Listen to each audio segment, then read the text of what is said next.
Hoy está en Campamento Máster Rosana López, socióloga. ¿Cómo es?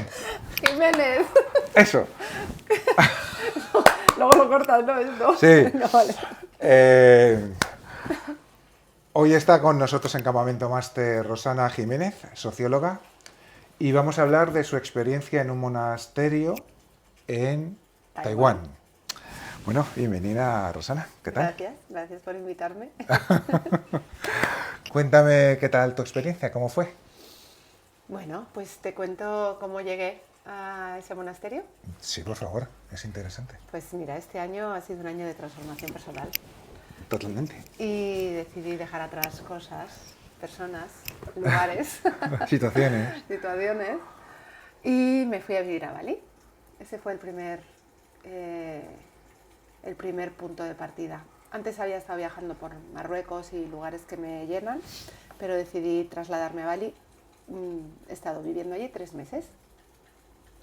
Allí, bueno, creo que comenzó pues este camino, ¿no? de encontrarme. Llevas mucho tiempo con ganas de irte a Bali. Mucho. Sí. Algo me decía que tenía que ir. Había ido, pero había ido de vacaciones. Y no quería ir de vacaciones, quería ir a vivirlo. Así que me trasladé en junio, finales de junio, hasta septiembre de este año. Bueno, no, del pasado. y bueno, pues durante los primeros 10 días era todavía guiri. Tenía mentalidad de guiri, actuaba como una guiri. Hasta que te adaptaste. A los 15 días empecé a pensar como alguien que ya vive allí y a llevar el ritmo que ellos llevan, a no preocuparme por no hacer, como ocurre aquí, ¿no? Por estar haciendo cosas. Sí, todo el día corriendo aquí. Corriendo y ejecutando y haciendo como cosas sutiles, ¿no? Y empecé en ese modo trabajar en mí, que es también trabajo, y simplemente dedicaba tiempo a pasear, a leer, a hablar con bueno, pues con todo el que me cruzaba en el camino, ¿no? Recorrí la isla de punta a punta, también viajé a Yogyakarta, a las Islas Gili. En fin, hice como un máster de vida, pero de otro tipo de vida, de una vida más consciente. Y ese fue el primer punto de partida. Y eso me llevó a Taiwán. Fue el siguiente punto. Al monasterio. Taiwán, exactamente. En Taiwán estuve 25 días viviendo en los monasterios con los monjes del norte de Taiwán al sur. Estuve en 6 templos concretamente, donde los monjes me acogieron de forma altruista. No tuve que pagar absolutamente nada. Igualito que aquí. Sí. Igualito. Jo. Bueno, supongo que tenemos mucho que aprender a veces de lo que es dar sin esperar nada a cambio. Aquí nos enseñan que si das tienes que recibir. Sí. Y allí pues creen que hay que dar sin esperar. Así que estuve 25 días durmiendo en los templos en la misma forma de vida que ellos tienen, durmiendo en el suelo, básicamente sobre una tarima de madera, y a veces tenía una colchonetita de yoga o a veces simplemente una mantita. Pero ¿Cómo eran las habitaciones? ¿Eran salas? Pues dependía. Mira, en algunos, dependiendo del tamaño del monasterio, sola nunca dormí, obvio. ¿Con mujeres y hombres? Sí, los hombres y las mujeres están separados en los templos, no solo los que visitamos o a quienes nos acogen, sino ellos. Su cultura es hombres por separado, mujeres por separado, también incluso en la comida. Son vegetarianos, o sea, he comido comida vegetariana 25 días y me adapté a su cultura, porque al final es como cuando vas a casa de alguien y tienes que, bueno, pues lo lógico es adaptarte a esa forma de vida. Así que me costó al principio cosas pues como madrugar mucho para las ofrendas que ellos hacen cada día, pero luego me habitué. ¿A qué hora os levantabais? A las 5:30. A las 5:30 teníamos tai chi, sí, a las 5 realmente. A las 5 nos levantábamos, a las 5:30 teníamos tai chi, hasta las 6:30. A las 6:30 eran las ofrendas. ¿Y en el tai chi también, mujeres y hombres por separado? Sí, no, ahí sí que estábamos juntos. En lo que es el tai chi, sí. Luego en el templo, a la hora de cualquier cosa que se hiciera en el templo, ahí sí que hombres y mujeres estábamos separados mujeres a la izquierda, hombres a la derecha. Juntos pero no revueltos. Y a las 6:30 se hacían las ofrendas al Buda Milei, que es el Buda que ahora mismo ellos consideran que está, bueno, pues en esta era, y le hacían las ofrendas, y los que estábamos allí, unos estábamos de paso, otros llevaban más tiempo, pues hacíamos las ofrendas también. Y era una vida tranquila. Después había formación. Los maestros pues te hablaban del taoísmo, eran maestros del Tao. Tao significa el camino, es bonito esa palabra. Y ellos te hablaban del camino de la vida, ¿no? De escucharte, de dar sin recibir o esperar recibir, dar porque sientes que hay que darlo, el amor. Y eran charlas, no era ningún curso ni nada establecido, simplemente era el día a día de ellos, pero tú estabas en esas charlas. Y ese era el día a día. Luego sí, que algún día, obvio, también salimos ellos nos llevaban, ellos mismos, ¿no? Nos llevaban a recorrer la isla o a visitar otros templos. Allí los taiwaneses tienen templos incluso en sus casas o en sus negocios. Y entonces pues a lo mejor ibas a una tienda de muebles y tú entrabas en la tienda de muebles, una tienda grande, y en la parte de arriba había un templo, pero un templo grande. Y entonces el dueño, el propietario de la fábrica había montado ese templo para que sus trabajadores pudieran en sus horas establecidas pues hacer esas ofrendas, ¿no? Y poder subir a su templo yo no le llamaría rezar, le llamaría estar consigo mismo. A parar y encontrarse. Exacto. Y entonces es curioso porque había templos en cualquier lugar, algunos eran más grandes, otros más pequeños, pero todos tenían la misma función. O sea que muy, muy, muy curioso y muy sorprendente. La generosidad, 25 días, te digo, estuve en 6 templos, nunca pagué. Hay un ejército enorme de voluntarios en los templos. La media de edad en Taiwán es alta, pero son gente muy longeva porque hacen mucho deporte, mucho tai chi, están muy trabajados espiritualmente, entonces su edad es una, pero su cuerpo y su mente es otra. Y entonces hay un montón de voluntarios que van a los templos cada mañana a cortar verdura, a cocinar. ¿No viven en los templos? No. O sea, viven fuera. Exacto. Y luego entran al templo a ayudar a las personas del templo. Mañana, efectivamente, van a ayudar a las personas del templo y a toda la gente que el templo ha acogido para dormir. Es como si, imagínate, es como el símil a un camino de Santiago, ¿no? Parecido. Entonces, como a ti te acogen, hay que dar de comer, a lo mejor un día 10, otro día 50, otro día a 100, dependía del templo. Entonces los voluntarios entran por la mañana, parten la verdura, cocinan, colocan, están allí todo el día para que no falte de nada, ¿no? Para que tú te sientas acogido y en casa. Tú te levantabas a las 5, a las 5:30 hacías tai chi, 6:30, más o menos. Tema de ducha, limpieza y todo eso. Pues mira, también te digo, dependía de los templos. En algunos templos he dormido en habitaciones de 6, todos establecidos igual, ¿eh? En algunos era básicamente sobre el suelo y en otros era una tarima elevada, también de madera, y sobre esa tarima dormías. Todas seguidas, ¿no? 5 o 6 mujeres seguidas y enfrente otras 5 o 6. Y luego pues baños compartidos y duchas compartidas. Aprendes a compartir, claro, aprendes a compartir no solo espacio sino tiempo. Porque ¿Hombres y mujeres? No, todo separado. Todo el templo, separado. para que te hagas una idea, el templo tenía el ala derecha para los hombres, el ala izquierda para las mujeres. Subíamos por sitios diferentes, duchas diferentes, camas diferentes, y luego en el centro, que es donde estaba el templo como tal, donde se hacían las ofrendas, ahí nos juntábamos todos. Y para comer también, pero siempre separados por espacios, ¿no? En las mesas las mujeres en mesas separadas y los hombres separados. Ellos no lo hacen como una forma de discriminar, ellos consideran exactamente igual hombres y mujeres, pero consideran que es como más provechoso, ¿no? Que no te despistas tanto y estás más centrado en la conversación o en la ofrenda, si es así, ¿no? Por sexos. O sea, que consideran que si, por ejemplo, un hombre y una mujer se juntan, puede haber algo más, tal vez.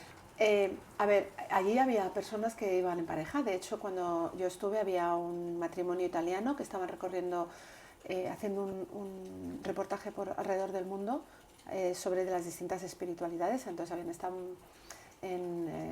en Egipto, Marruecos, Bali, iban recorriendo el mundo y ellos estuvieron también los 20 días en Taiwán y ellos dormían separados, ¿vale? Aunque seas matrimonio. ¿No tienes relaciones ni nada? No, en esos días que estás allí, obvio los monjes que viven allí con sus mujeres, no sé cuándo, cómo las tendrán. ¿Que los monjes también tienen mujeres? Sí, los maestros, porque no son monjes, son maestros, ellos se pueden casar, sí, tienen hijos y todo, no es un tema de celibato, no. Lo que no sé es ellos en su día a día, ¿cómo lo hacen? en qué momento, cómo lo hacen, o si esto era puntual y luego... Pero ellos dormían allí, ellos dormían allí. Y este matrimonio pues se juntaba pues como nosotros, ¿no? Hombres y mujeres, rezo, comer, pero luego cada uno dormía por separado. Y ellos hablaban, ¿no? Pues de lo vivido en este periplo de viajes, que sabes que yo viajo mucho y también lo voy viendo. Depende, cada uno tiene sus costumbres, ¿no? Pero al final todas las religiones llevan a lo mismo, ¿no? El camino se desvirtúa a veces por el hombre, sí. Pero todas hablan del amor, todas hablan del respeto y creo que es así. Lo que pasa es que luego se han desvirtuado y seguramente por intereses, ¿no? Por intereses del propio ser humano. Y cuando estabas allí, los primeros días, pues claro, es un cambio completo, desde lo que es la cultura occidental, o en España en este caso, a lo que es la cultura del taoísmo, o incluso en un monasterio. Pues ¿Jolín? Sí, porque además yo el Tao nunca había oído hablar de él, había oído hablar de otras muchas caminos espirituales, pero del Tao no. Y la verdad que me sorprendió porque es muy clarificador. De hecho, os invitaré porque el maestro viene en abril. Yo fui invitada por un maestro, el maestro Li, que recorre el mundo hablando sobre el taoísmo, que es desconocido más allá de las fronteras de Taiwán y China. Sí. En Europa no es muy conocido y es muy bonito. No necesariamente tienes que formar parte de esto, ¿no? Pero sí es bonito escucharlo porque es un camino muy sencillo, muy enriquecedor y creo que he aprendido muchas cosas. Me costó, pues bueno, como ya venía de Bali, llegué de Bali, estuve aquí 3 semanas y me fui a Taiwán, fue un cambio porque en Bali hay ruido, a pesar de que es un lugar espiritual, hay ruido, hay mucho turismo y hay como distracciones. En Taiwán no había nada de eso, ¿no? Primero porque yo no dormía en mi casa, dormía en un templo, con unas normas donde a las 5:30 te levantabas, a las 6:30 ofrenda, a las 7 el desayuno, con lo cual ya estabas condicionada, entre comillas, a esas normas, ¿no? Al principio cuesta porque nos cuesta que nos pongan normas, sobre todo si son tan diferentes a las nuestras, pero después me gustó, porque eso me permitía tener calma, no tenía yo que organizar nada, ¿no? Al final aquí nos pasamos el día, tengo que, voy aquí, voy allá, y pensando, también las normas son buenas. Claro, necesarias. Al final, sí, porque si no te dispersas. Eran normas, pero no eran rígidas, es decir, a ver, somos adultos, si tú no querías ir a las 6:30 a poner la ofrenda, nadie te iba a ir a recoger a la cama y a decir, o fuera del templo porque no lo estás cumpliendo. Era una cuestión tuya personal de respeto. Si alguien te acoge en su casa, si tú me acoges en tu casa y me dices a las 6 es el desayuno, pues me parece feo que yo me levante a las 9, porque tú me estás acogiendo en tu casa. Pues esto es lo mismo, ¿no? Entonces, me gustó, ¿cómo te diría? No tener que pensar, ¿no? Que alguien pensara por mí esas normas y yo simplemente llevarlas a cabo. Descansar la mente. Y me ayudó mucho porque en Taiwán no era como en Bali, que había distracciones. Allí era mucho más silencio. Y si no era silencio, pues tú hablabas con los maestros del templo, con los voluntarios, pero dentro de una calma. Fuera de los templos no había nada. Tú no podías salir del templo y decir, ahora me voy a la tienda. No había. No había distracciones, no había... ¿Dónde estaban situados normalmente? Pues mira, en el norte, los templos que estuve en el norte estaban situados muy en la montaña. De hecho, hay una gran diferencia entre el Taiwán norte y Taiwán sur en cuanto al paisaje y, bueno, como un poco pasa en España, ¿no? En cuanto incluso a la forma de relacionarse. Y esos estaban muy en la montaña. Ahí no salías y solamente veías selva. Básicamente no había nada. Cuando fuimos hacia el sur, fuimos bajando, en el sur sí, ya había playa, ya había tal, pero los templos siempre estaban situados en zonas Relativamente aisladas. Supongo que por la tranquilidad. Entonces te acostumbras y te das cuenta de que parar nos cuesta mucho, mucho. A mí, hablo por mí, me cuesta mucho parar el cuerpo, parar la mente. No solo el cuerpo, es la mente, ¿no? Porque a veces estás parado, pero la mente sigue en marcha. Y me costó al principio, pero luego me gustó. Me gustó Es dedicar que tiempo a mí. yo lo que veo es que, por ejemplo, aquí siempre hay que hacer algo. O sea, o en teoría siempre hay que hacer algo, ¿no? Y yo creo que también es muy necesario el no hacer nada. Para mí no es correcto, sino el dedicarse a uno mismo. La contemplación ya es un hecho. Tal cual. Y la quietud también es una acción Sí. y una decisión. Entonces, en, después de haber venido de allí, ¿en qué te ha cambiado tu forma de ver la vida y tu pensamiento? Bueno, pues fíjate cómo es la vida, es sabia, ¿no? Que cuando vienes de Bali 3 meses, de Taiwán casi un mes, de esos países mucho, mucho más, no sé si la palabra es espiritual, pero al menos mucho más conscientes, pues la vida me pone a las 3 semanas en un viaje a Dubái. La antítesis absoluta de Taiwán o de Bali, ¿no? El país del lujo, el país del hacer, hacer, hacer, del trabajar, trabajar, trabajar, del conseguir, del demostrar, del mostrar. Y allí me llevó la vida y estuve 10 días. Creo que la vida es sabia y nada es casual y seguramente pasó para que todavía le diera más sentido y más valor, ¿no? A todo lo vivido, es decir, para que todavía entendiera más. Yo ya había estado en Dubái, también de vacaciones, con lo cual tampoco lo viví como tal, pero ahora viniendo de Bali, viniendo de Taiwán, viví Dubái como una espectadora que se sienta a ver el partido y dice, wow, ¿sabes? Que es seguramente lo que pasa cuando mucha gente que viene de sitios más pequeños nos ve a nosotros, la gente de Madrid, que vamos corriendo a todos sitios, pues eso es lo que me pasó a mí en Dubái. Yo me paré a mirarlo desde fuera y decía, qué barbaridad, o sea, no hay un minuto libre para ellos. Y hablo desde que yo lo vivo y lo he vivido y vivo en Madrid. Para pararse, para tomarse un café y ser consciente de me estoy tomando este café y no estoy pensando nada más que en este café. No estoy tomándome el café pensando lo que voy a hacer dentro de 10 minutos, mañana, el mes que viene, o lo que he hecho ayer. O incluso tomándome el café con el móvil, agendándome una reunión, o incluso tomándome el café, tomando notas para que no se me olvide todo lo que tengo que hacer mañana. Y cuando yo vi eso, entendí lo afortunada que había sido de poder parar 25 días en el silencio, en la quietud, en trabajar en mí, que es un trabajo. Dedicarse a uno mismo es un trabajo que deberíamos de hacer. Y entonces lo viví como una película, ¿no? En plan, madre mía, si esta gente parara y se diera cuenta de que está perdiendo vida, aunque cree que está ganando vida.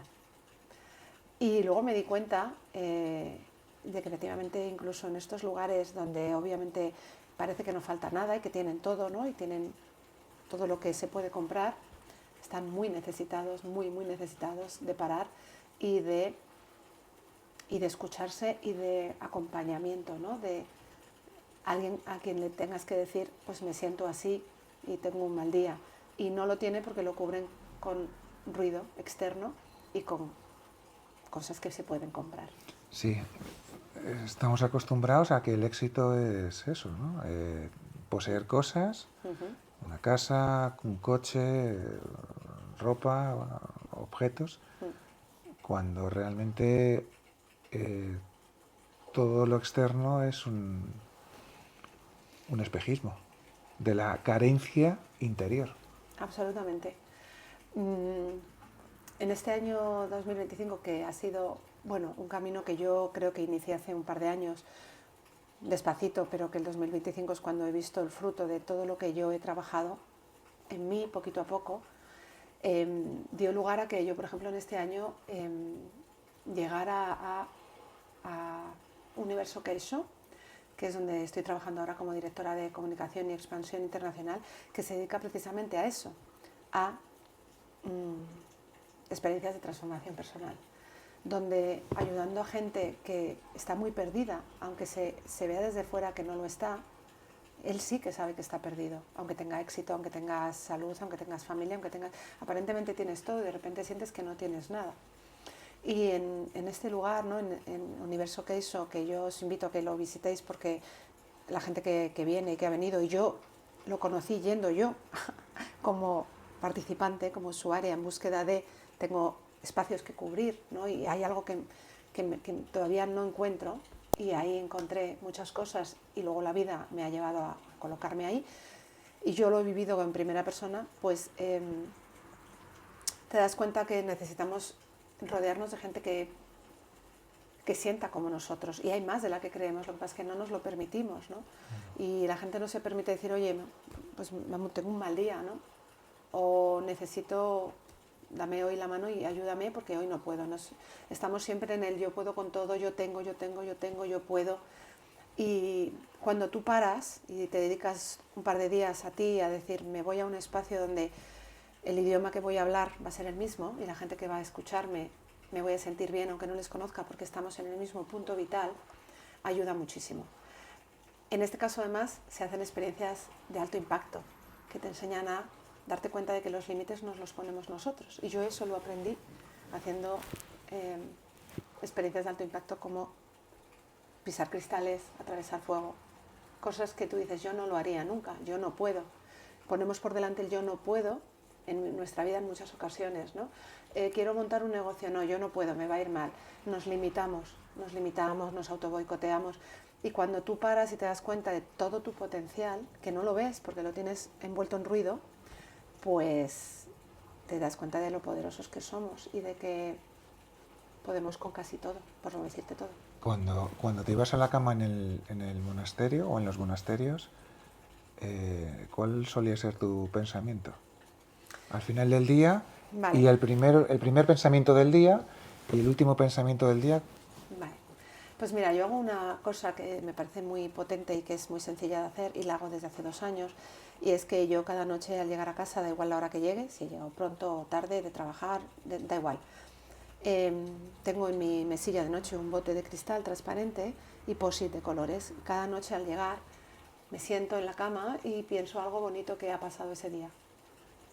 Al principio te pones a pensar en cosas grandes, luego entiendes que las cosas más pequeñas son las que tienen el valor. Y cuando tú haces ese ejercicio te das cuenta de lo afortunado que eres, porque todos los días has tenido no una cosa, seguramente muchas. De hecho tienes que pararte y decidir una. He visto un atardecer, he ayudado a alguien a cruzar la calle, he comido con mi hermano, he comido con un amigo, cosas que no le damos el valor porque las damos por supuestas, y ese ejercicio te ayuda a decir, qué suerte tengo, ¿no? He tenido un día donde habré tenido dificultades, seguro, obvio, como todos, pero también he tenido estos momentos bonitos, y yo lo hago cada noche y voy llenando el bote 365 días. Eso en Taiwán, obvio, también lo hice, no me llevé el bote, pero yo apuntaba cada día mi pensamiento en el móvil para cuando yo llegara a España llevarlo al papel.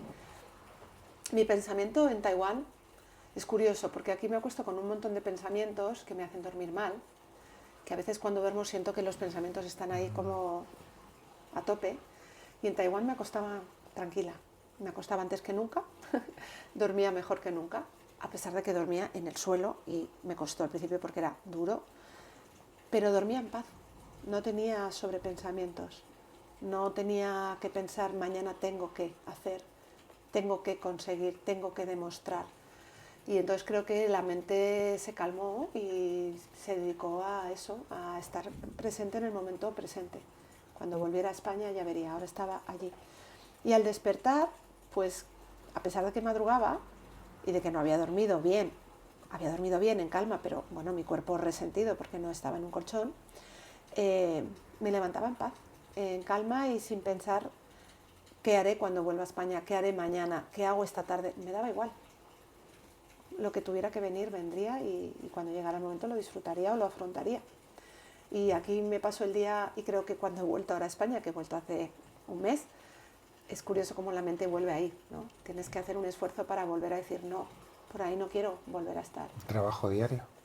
Es trabajo diario, y creo que al final también todo lo que nos rodea, ¿no? Cuando todo lo que te rodea y la gente que te rodea y la ciudad nos absorbe y va corriendo, tú vas despacio, llega un momento que de repente te ves corriendo también, porque todo el mundo corre. Esto es como la imitación, ¿no? Todos corren, yo corro. ¿Por qué corres? No sé, voy corriendo. La agenda la tienes que llenar de cosas. Todos los días tienes que tener un montón de cosas por hacer, si no parece que perdemos vida. Y creo que es a lo que no quiero volver. Prefiero tener menos cosas que hacer, pero las que haga, las haga consciente y disfrutándolas. Y eso en Madrid, que es donde nosotros vivimos, cuesta. Cuesta porque tú vas por la calle y todo el mundo va corriendo. Las reuniones son corriendo. La gente empalma una reunión con otra. Llenas el fin de semana de cosas por hacer. Yo incluida, quiero decir que yo estoy en esa rueda, o estaba, y quiero no volver. Entonces, ¿tú crees que, por ejemplo, allí en Taiwán, el ambiente que era de quietud, calma, interiorismo, y aquí en las ciudades, todo el día corriendo, influye la energía de donde estamos viviendo?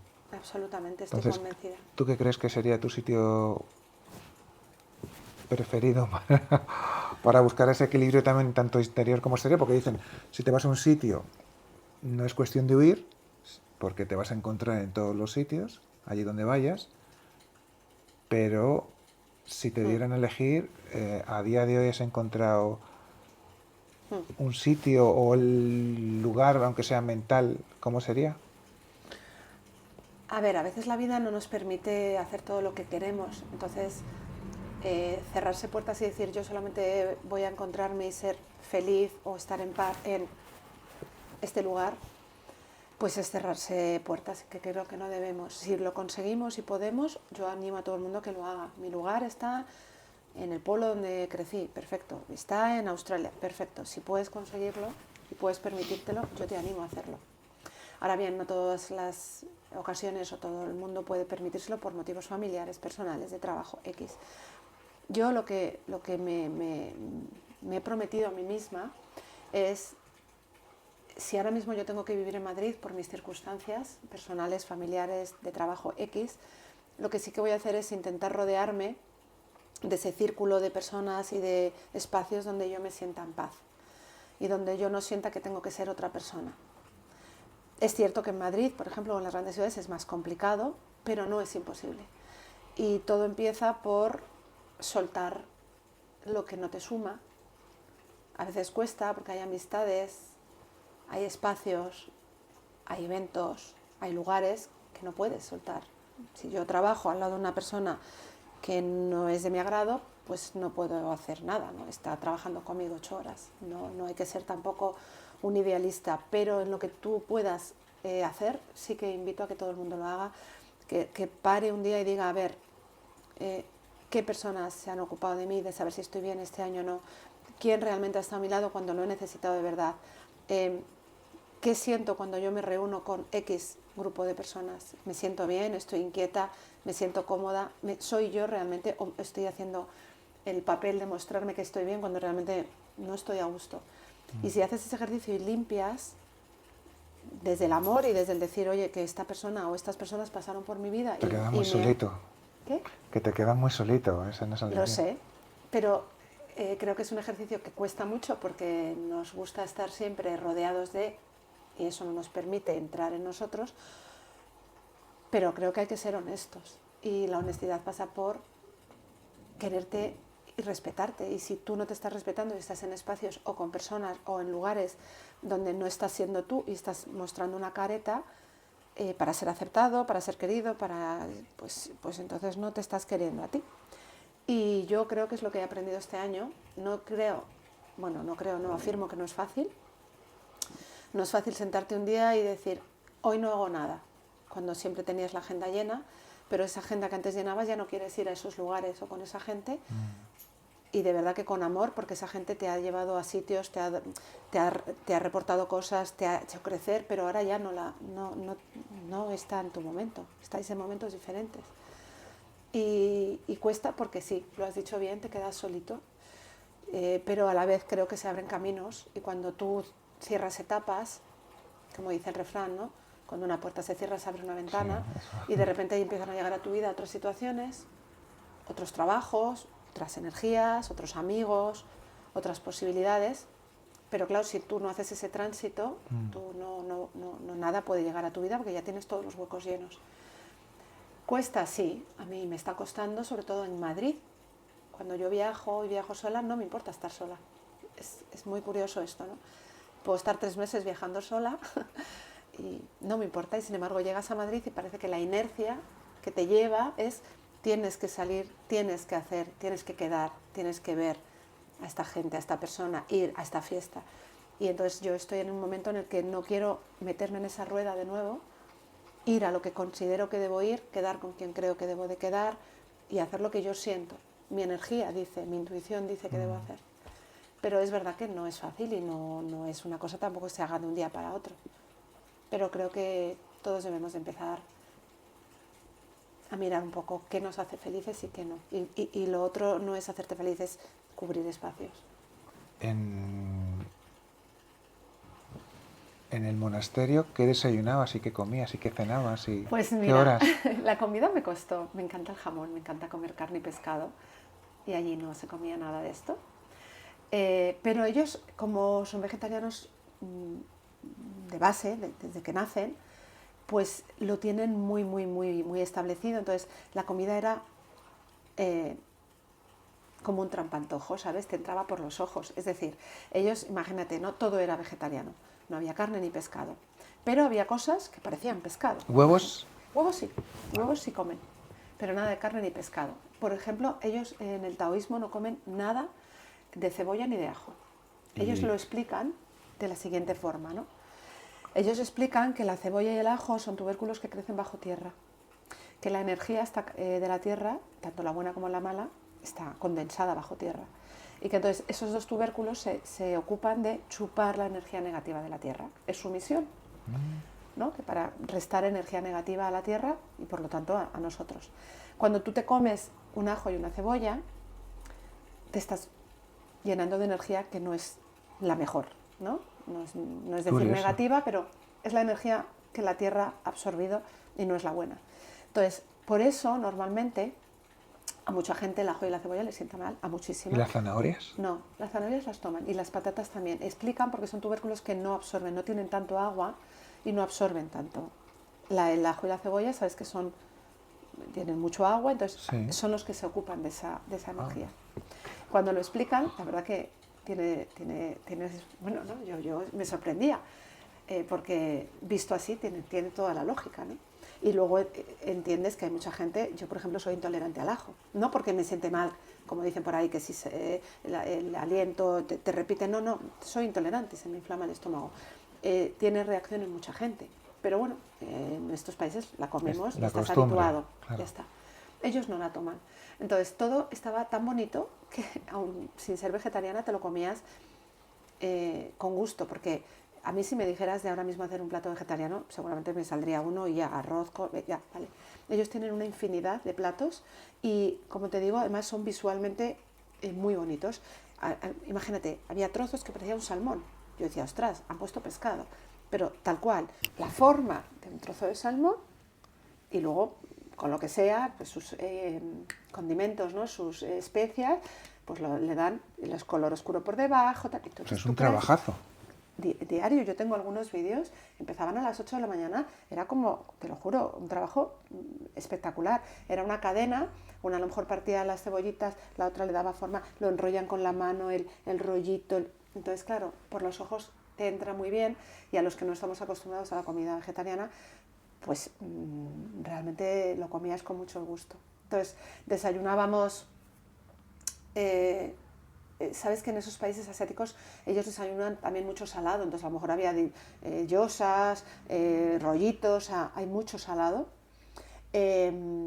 mucha fruta, y tiene mucha fruta de la pasión, tiene mucha fruta, y luego apenas hay dulce, ¿no? O sea, no hay nada... O sea, azúcares y todo eso...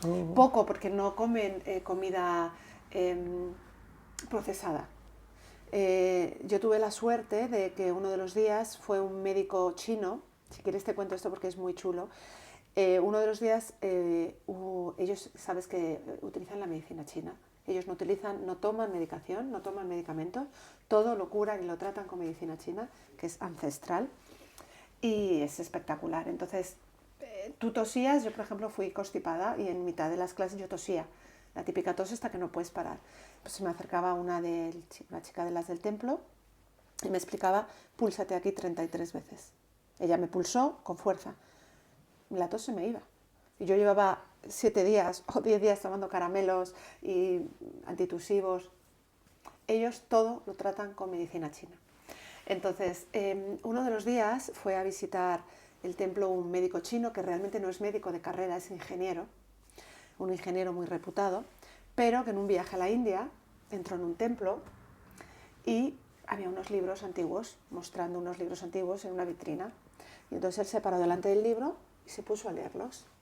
Y uno del templo, de la India, dijo, ¿cómo puedes leer esto? Nadie hemos sabido lo que pone aquí. Y él dijo, no tengo ni idea, yo lo leo. Y descubrió que tenía un don. Él es ingeniero, muy estructurado, pero descubrió que tenía un don para sanar gente.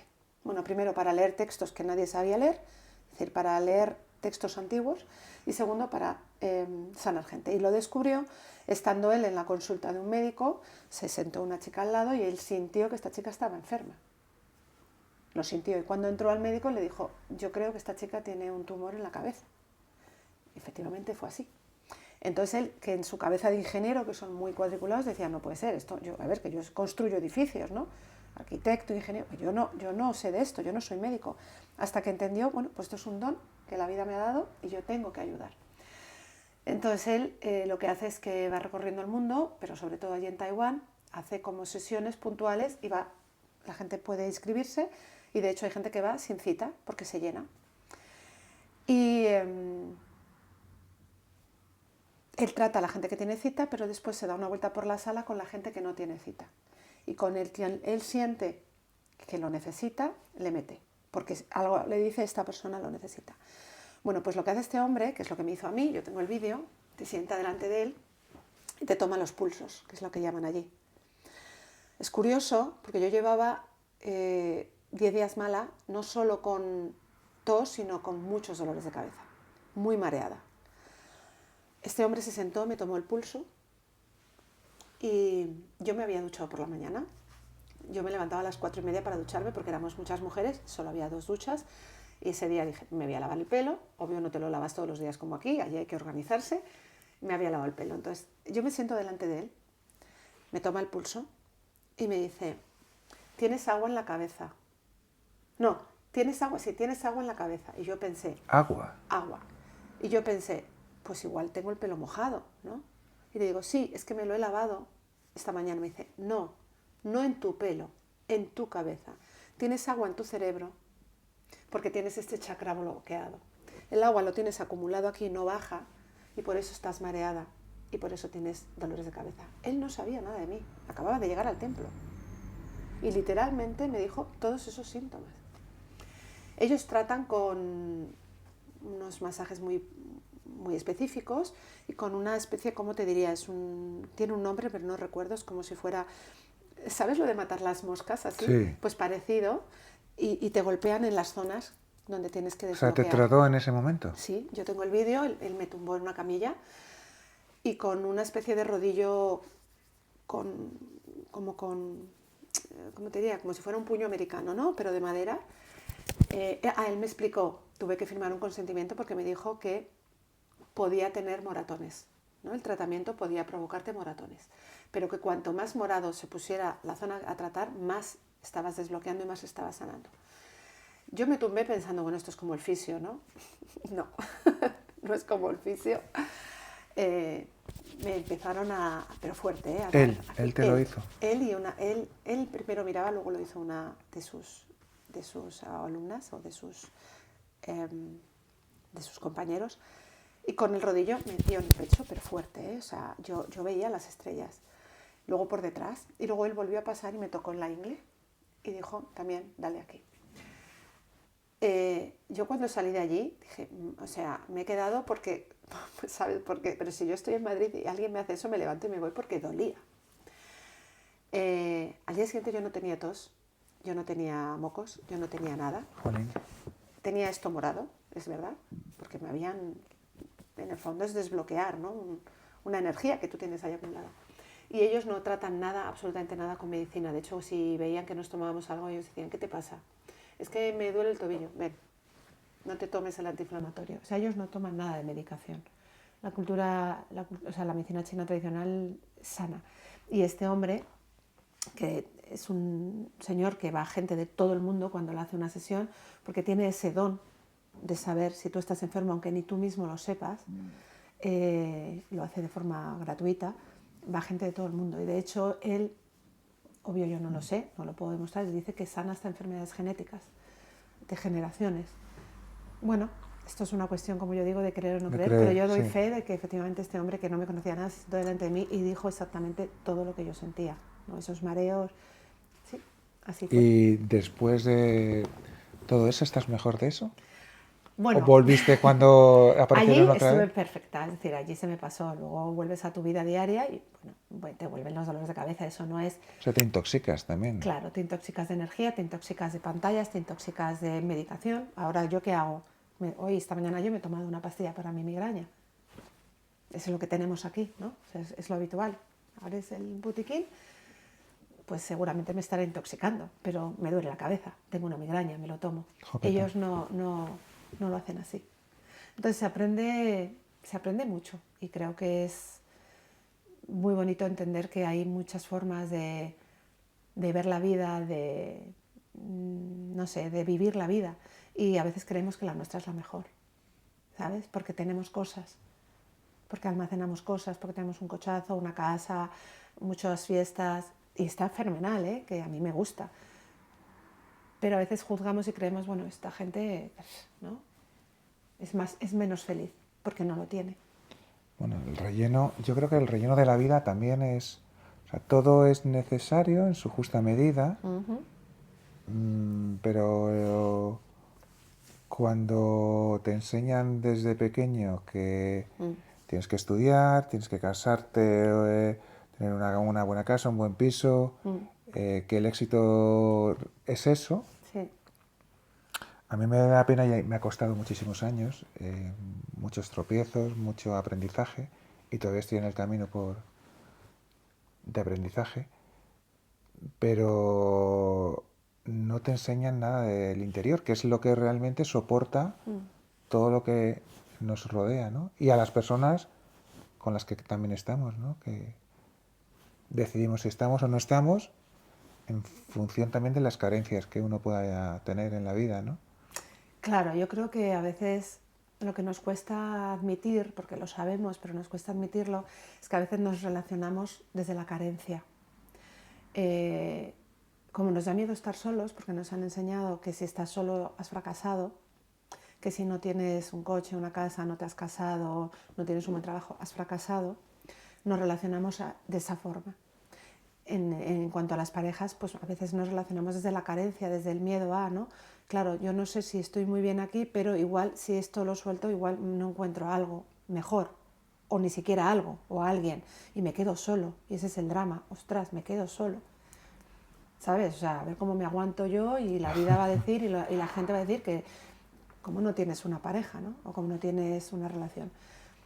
Y cuando tú entiendes que estás relacionándote desde el lugar equivocado y aferrándote a relaciones o a amistades, Sí, que tú en sabes general, que sí, no te dan en nada, todo. pero tú dices, pero es que me dan que voy al cine, es que me dan que me invitan al campo y tengo con quién pasear. Cuando tú entiendes que eso no te está sumando, sino que tú estás dejando de ser tú porque te estás dando cuenta de que ahí no es, pero te quedas porque, claro, si me quedo en mi casa estoy peor. Pues sí, los primeros días cuesta, porque estás acostumbrado a tapar huecos y a tapar espacios y a tapar silencios. Pero cuando descubres que al final lo que te suma y lo que te aporta es lo único que tiene valor y que lo demás no tiene valor y que a veces de hecho llegas a tu casa más vacío de lo que te has ido, aunque hayas estado en un súper fiestón o con una súper mega pareja pero que realmente no, o un súper amigo que realmente tampoco, y llegas a tu casa y dices, o sea, no me siento bien. Y sí, he estado en una super fiesta o he ido de la mano con una persona que se supone que me ama y yo le amo, pero realmente no debe ser así porque no vengo llena a mi casa. O con un amigo al que yo le he dado y entregado, pero no me ha preguntado cómo estoy ni una sola vez. Pues vuelves más vacío. Entonces, igual es mejor estar solo y la vida te va trayendo gente que en ese momento tú necesitas. La que pasó ya no toca. Y relacionarse desde la carencia no te trae nada. Te trae relaciones equivocadas, te trae amigos equivocados, te trae trabajos equivocados, porque te estás aferrando a algo por la necesidad. Si sueltas, hay un espacio que obvio que hay que pasar de estar vacío, pero es un vacío que se va a llenar de cosas que en ese momento necesitas. Pero no todo el mundo está o estamos preparados. O depende del momento de cada uno. Exacto. Creo que todo el mundo tiene la oportunidad, lo que pasa es que a unos le llega en un momento, a otros en otro. Lo que sí pasa es que también a veces la gente deja pasar la oportunidad porque lo conocido ya lo controlas, ¿no? La vida que llevas, el trabajo que tienes, la relación que tienes. Miedo al cambio, sí, a la incertidumbre. El miedo al cambio hace que la gente no dé pasos. Pero es que vida solo hay una. Claro. No dices, bueno, voy a vivir esta vida a medias y a la siguiente la vivo plenamente. No sé. Y ya para terminar, si te parece. Sí. Después de la experiencia en el templo, si tuvieras que decirle algo a una persona que no conoces y que anda perdida en el mundo, ¿qué le dirías a esa persona? Pues mira, le diría algo que me hubiera gustado que me hubieran dicho a mí hace tiempo, o que yo misma me hubiera dicho a mí, porque creo que lo sabía, pero te dejas llevar por la marea del que dirán, de lo que hacen los demás, de lo que dicen los demás. Yo le diría, escúchate, nuestro cuerpo habla mucho antes que nuestra mente. Y tendemos a escuchar la mente, que nos limita, nos dice no hagas, no digas, no te metas aquí, o a los demás, que incluso desde el amor y desde la buena intención te pueden confundir. Entonces yo lo que le diría, escúchate, porque lo que tu cuerpo siente ante una situación o ante una persona es la verdad, esa es la verdad auténtica. Si a ti una persona, y eso creo que nos ha pasado a todos, aunque te sonría, hay algo en tu cuerpo que te dice no, escúchalo, esa persona no es para ti. No hablo a nivel pareja, hablo en todos los niveles. No tiene que estar en tu vida, da igual que te sonría, que te prometa, que te diga no, escúchate. Porque cuando ya empiezas a escuchar a la mente, ya empieza la parte de, hombre, no te está diciendo, al revés, mira qué bien te sonríe, qué maja es, qué majo es, y tú ya te lo crees. Tapas eso que has sentido y te lo crees. Y te equivocas, no era por ahí, era por aquí. Entonces, yo lo que diría es, escúchate realmente, de verdad, qué dice, qué siente mi cuerpo, qué dice mi intuición, y seguirla. Aunque los demás digan, no es por ahí. Cuando haces eso, todo empieza a colocarse y todo va bien. Cuando seguimos el camino que no toca, que es el que queremos seguir porque los demás lo siguen y porque no queremos ser la nota discordante, nos estamos perdiendo en el camino y las cosas van, no digo mal, pero no por el camino que deberían de ir. Así que yo diría, escúchate. Gracias. Gracias y nos vemos prontito. Nos vemos pronto, gracias. Bueno, ya sabéis dónde estamos, o sea que la siguiente nos vemos. 13:31. Hemos acabado a las 13:31. 13:31. Voy a mirar qué significa. Hasta pronto.